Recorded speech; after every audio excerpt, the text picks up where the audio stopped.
주 예수의 은혜와 평강이 있을지어다. 자, 오순절에 2장에 보면 오순절에 성령 강림 사건이 있었어요.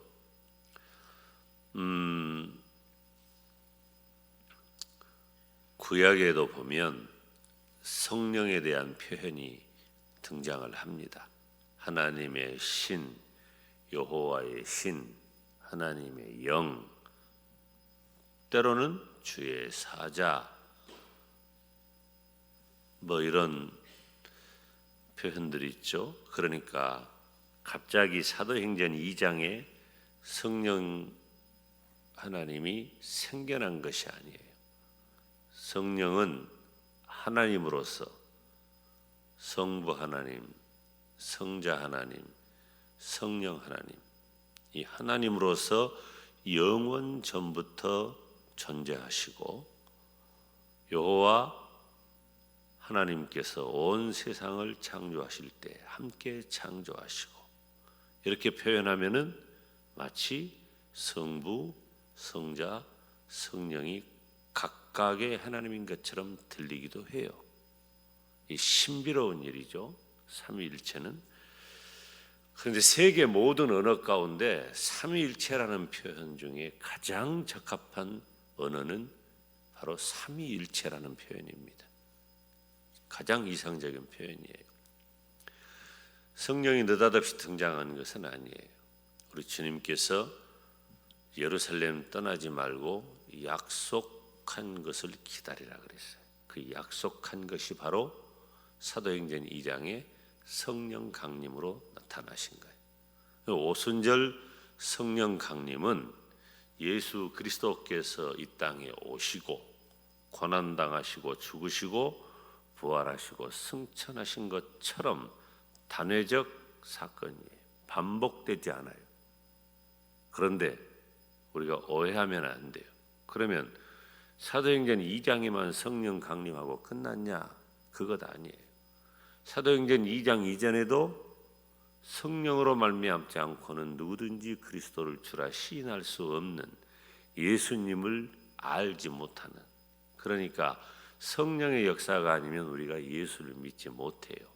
다시 말하면은 성령 하나님은 영원 전부터 영원까지 늘 살아계신 하나님이시지만 사도행전 2장의 역사는 우리 주님께서 약속하신, 그리고 예루살렘 떠나지 않고 기다리고 있으면 주시겠다고 하신 그 사건이라는 말이에요. 그래서 오순절 성령 강림 사건 이후에 기독교는 대변혁을 맞이합니다. 이제는 어떻게 되었어요?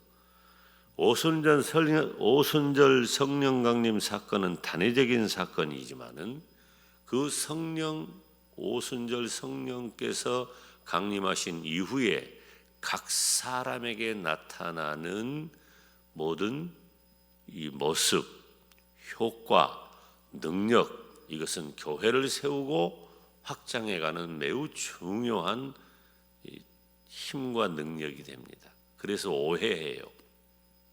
성령이 마치 하나님의 권능, 하나님의 능력, 하나님의 힘, 이런 정도로 생각을 해요.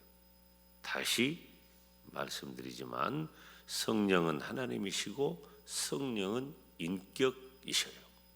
그래서 지금도 오순절 성령 강림하셨던 그 성령의 역사는 신약시대에 계속되고 있고, 그 성령의 역사로 말미암아 교회가 세워지고 교회가 확장되어 가는 역사가 기독교 2000년 동안 계속되고 있다는 것이죠. 그래서 사도행전 2장에 기록한 오순절 성령 강림 사건은 우리 기독교 역사의 대변환점이 되는 것이죠. 성도들은 성령으로 충만하게 되었어요. 제자들도 그 사역이 엄청나게 달라져요. 확장된 겁니다. 사역의 확장은 교회의 확장을 말하죠. 그래서 제자들은 담대히 복음을 증거하는 그런 사람으로 완전히 바뀌는 거예요. 이게 성령의 역사예요. 성령의 역사. 전혀 다른 사람이 된 거예요. 베드로가 똑같은 베드로인데 성령을 체험하고 나니까 전혀 다른 베드로가 된다는 거죠. 성도들도 마찬가지. 사랑하는 여러분, 저와 여러분이 성령으로 충만하시기를 주님의 이름으로 축원합니다. 왜 우리가 그렇게 못나고 못되고 잘 안 바뀌냐? 성령으로 말미암지 않기 때문에 그래요. 저 사람은 왜 저렇게 다르냐? 성령으로 말미암아 살기 때문에 그런 거예요. 이건 또 그때그때 다르다.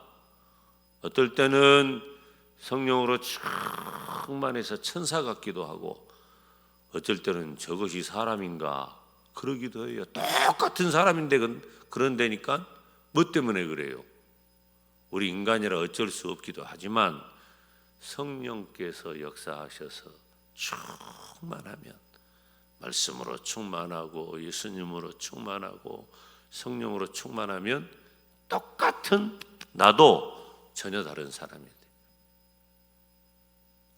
제가 금년이 가기 전에 오늘 마침 여러분 잘 왔어요. 제가 주의 종의 이름으로, 주 예수의 이름으로, 주의 종의 권세로 여러분을 축복하는데 성령으로 충만하시기를 바랍니다. 전혀 달라요. 베드로가 한 번 설교하니까 그날에 회개하고 세례받고 제자가 된 사람이 3,000명이나 된 거예요. 이런 놀라운 역사가 폭발해 버리는 거예요. 그러니까 예루살렘 안에서 안 그래도 예수님의 부활과 승천으로 인하여서 사람들이 그 예수님의 이야기를 다 듣고 긴가민가 하고 있는 거예요. 자기들이 얼마 전에 십자가에 못 박아 죽이라고 해서 분명히 죽었던 그 예수가 다시 살아났다고 하고, 여기서도 봤다고 하고 저기서도 봤다고 하고, 그런데 숨어 지내고 겁쟁이 제자들이 막 튀어나와 가지고 사람들 많은 데서 예수 그리스도의 복음을 전하는, 너희가 십자가에 못 박아 죽인 이 예수를 하나님이 주와 그리스도가 되게 하셨느니라 담대히 외치는 거예요. 안진뱅이가 일어나고, 사도행전 3장에서 어떻게 그런 일, 누가 그런 일을 해요? 누가 이런 일을 했어요? 예수님이 하셨잖아요. 그 예수님이 하신 그 엄청난 능력, 역사, 사역, 제자들이 이어가게 되는 거예요. 주님께서 말씀하신 대로 교회는 세워졌고, 세워진 교회는 확장되어져 갔습니다. 그러니까 예루살렘 안에 수가 너무 많은 거예요. 이 사람들이 와가지고 이방인들도 있고, 흩어졌던 그 유대인들이 다 돌아와서 유월절을 지내고 예수님의 십자가 못 박혀 죽고 또 오순절 지내고 그랬던 사람들이 안 떠나가고 그 예루살렘 안에 많아요. 그 예루살렘 안에 있는 성도들도 점점 늘어나요. 그러니까 그 안에서 조직적인, 운영적인 그런 면에 있어서 이 틈새가 생긴 거예요. 교회가 시끄러워. 교회는 좀 시끄러워. 이때도 그랬던 것 같아. 그러니까 왜 누구는 주고 누구는 안 주냐, 우리도 먹고 살아야 될 것 아니냐.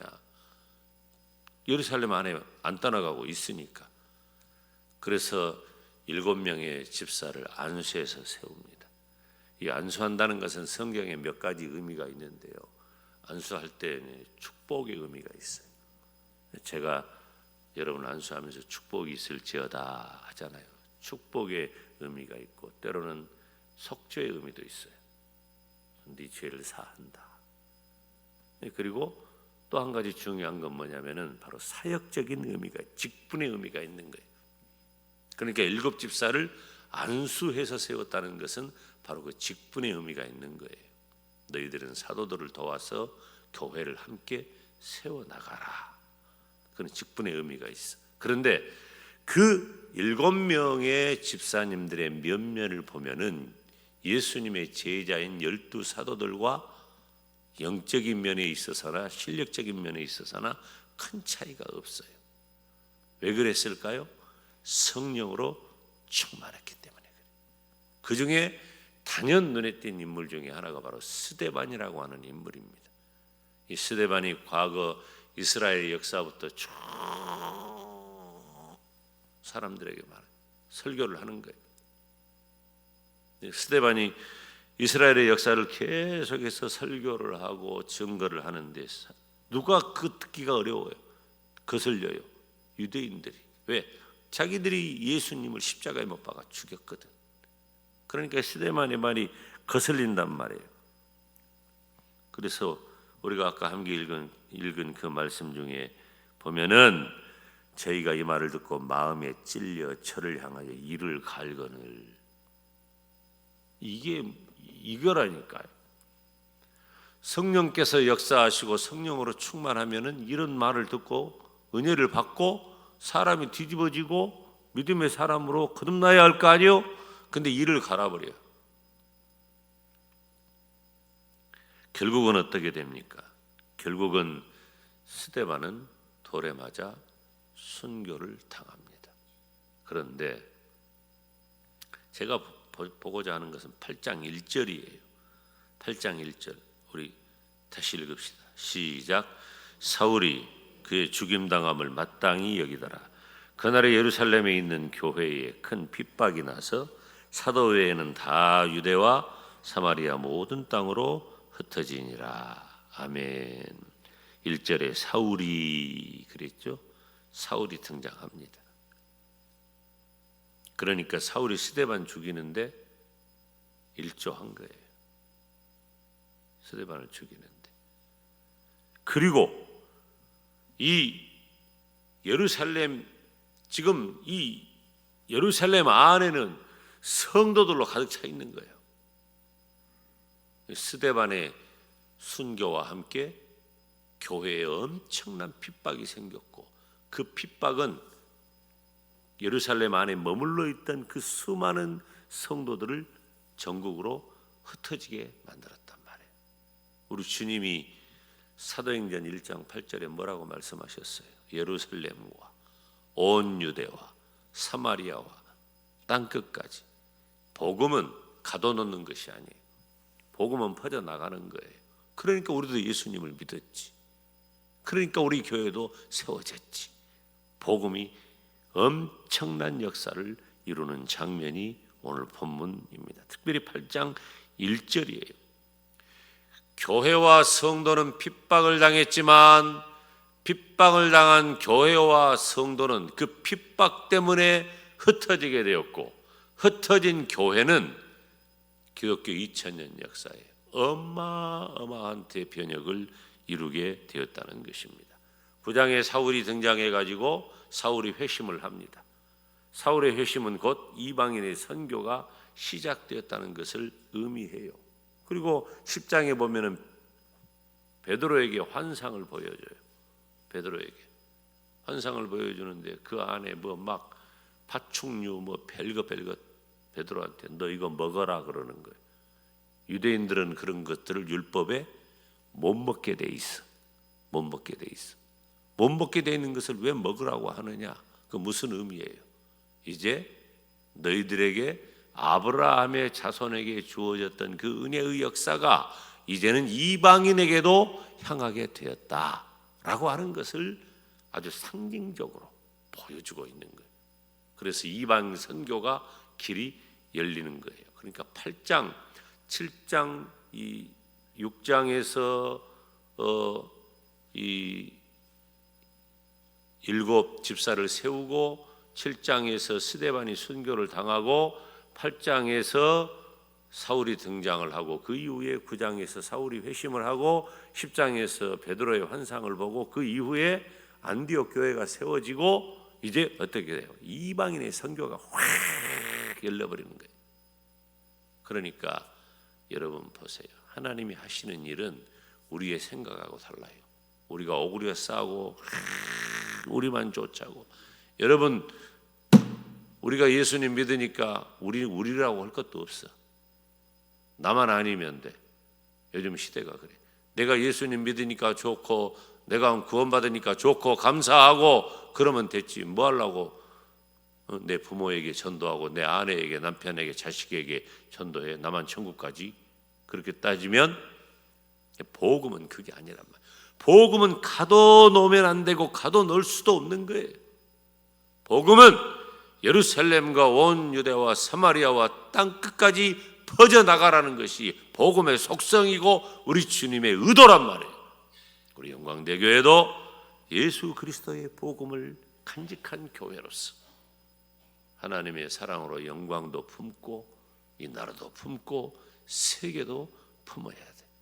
사랑하는 여러분, 오늘 교회는 핍박을 받아 흩어졌지만 핍박받은 그 교회를 통해서 하나님께서 더 큰 은혜를 주셔서 세계교회를 세워가신다라고 하는 사실을 깨닫고 하나님 우리가 복음에 합당한 삶을 살게 하시고 무엇보다도 성령으로 충만하여 성령의 역사가 내 삶을 이끌어가도록 인도하여 주시옵소서. 다 같이 두 손 들고 우리 주님 부르며 기도